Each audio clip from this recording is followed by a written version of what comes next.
نحمدہ ونصلی ونسلم علی رسول الکریم اما بعد فاعوذ باللہ من الشیطان الرجیم بسم اللہ الرحمن الرحیم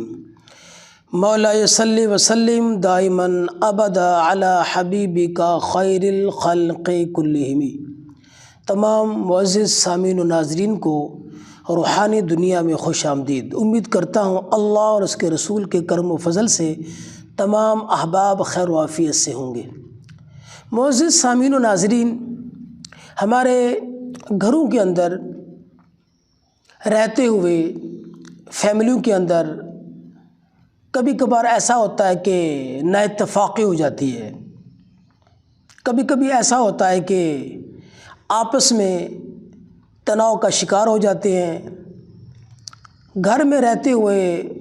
بھائیوں کے درمیان، گھروں میں رہتے ہوئے بہنوں کے درمیان، گھروں میں رہتے ہوئے ساس اور بیوی کے درمیان،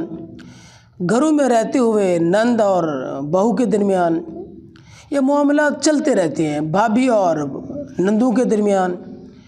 تو تناؤ کا شکار ہو جاتے ہیں، معاملات ناچاکیاں ہو جاتی ہیں، گھریلو لڑائی جھگڑے ہو جاتے ہیں، اور نوبت یہاں تک کہ آ جاتی ہے کہ ایک دوسرے کے چہرے اچھے نہیں لگتے، ایک دوسرے سے گفتگو کرنا اچھا نہیں لگتا، اور ایک دوسرے کے ساتھ ملنا جلنا، گپ شپ کرنا، حال احوال، یہ ساری چیزیں آہستہ آہستہ ختم ہوتی ہوتی رشتے منقطع ہو جاتے ہیں۔ تو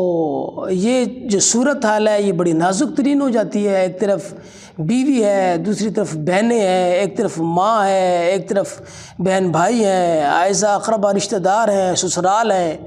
تو ناچاقی کے سبب، گھریلو لڑائی جھگڑوں کے سبب زندگی جیران ہو جاتی ہے۔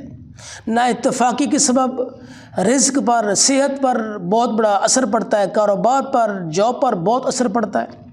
تو ان تمام پریشانیوں کا حل آج میں آپ کے سامنے آپ کے گوش گزار کروں گا۔ جس گھر کے اندر گھریلو ناچاقی ہے، لڑائی جھگڑے ہیں، آپس میں نا اتفاقی ہے،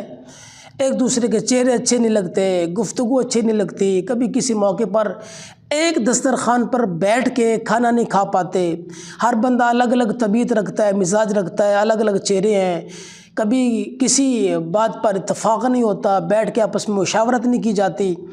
ہر کوئی الگ الگ سوچ رکھتا ہے، الگ الگ رہتا ہے۔ تو ایسے تمام مسائل کا حل انشاءاللہ العزیز میں آپ کے گوش گزار کرنے لگا ہوں۔ اس کا حل کیا ہے؟ اس گھر میں، اس فیملی میں اگر یہ مسئلہ ہے تو میری دعا ہے اللہ کریم اس وظیفے کی برکت سے گھروں میں اتفاق، اتحاد نصیب فرمائے، آپس میں مل جل کے رہیں، خوشیاں آپ کا مقدر ہوں۔ اگر اللہ نہ کرے اگر کوئی فیملی متاثرہ ہے، کوئی احباب متاثر ہیں، تو اس عمل کو کیجیے، انشاءاللہ اس کے برکت سے گھر شیر و شکر بن جائے گا، فیملی آپس میں محبت اور خلوص بانٹے گی انشاءاللہ العزیز۔ عمل بالکل مختصر ہے کہ جس گھر میں اگر ایسا کوئی مسئلہ ہے تو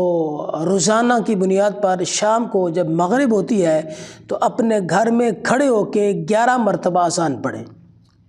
مغرب کی جیسے اذان ہوتی ہے، نماز پڑھنے کے فوراً بعد 11 مرتبہ کھڑے ہو کے 11 دن اذان پڑھنی ہے، اور اس کے ساتھ ساتھ صبح کے وقت سورہ یاسین گھر میں تلاوت کی جائے، سورہ یاسین کے ساتھ سورہ رحمان کی تلاوت کی جائے، سورہ حشر کی آخری آیتیں پڑھی جائیں، اور فلق اور ناس کو پڑھا جائے، اول آخر درود شریف پڑھ کے ان چاروں صورتوں کو کسی پانی پر دم کر کے پھونک لگا دی جائے، گھر میں افراد خانہ پر پھونک لگا دیا جائے،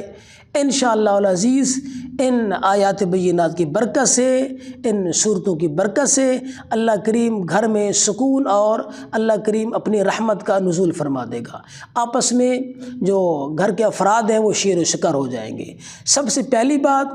مغرب کی جیسی اذانیں ہوں، گھر میں کھڑے ہو کے 11 مرتبہ اذان پڑھیں، کوئی بھی اذان 11 مرتبہ کھڑے ہو کے آپ نے اذان پڑھنی ہے روزانہ، اور 11 دن یہ عمل کرنا ہے۔ نمبر 2، صبح صبح اٹھ کر سورہ یاسین کی تلاوت کی جائے، سورہ رحمان کی تلاوت کی جائے، سورہ فلق اور ناس کی تلاوت کی جائے، اور سورہ حشر کی آخری آیات هو اللہ الذی لا الہ الا سے آخر تک یہ آیات بینات تلاوت کر کے گھر میں پھونک لگا دی جائے، پانی پر پھونک لگا کے اہل خانہ کو پلا دیا جائے، گھر میں اس کے چھینٹے لگائے جائیں، تو انشاءاللہ اللہ کے فضل و کرم سے گھر میں رحمت اور برکت کا نزول ہوگا۔ گھریلو جو ناچاقیاں ہیں، لڑائی جھگڑے ہیں، انشاءاللہ العزیز چند ہی روز کے اندر ختم ہو جائیں گی۔ جزاکم اللہ خیرا۔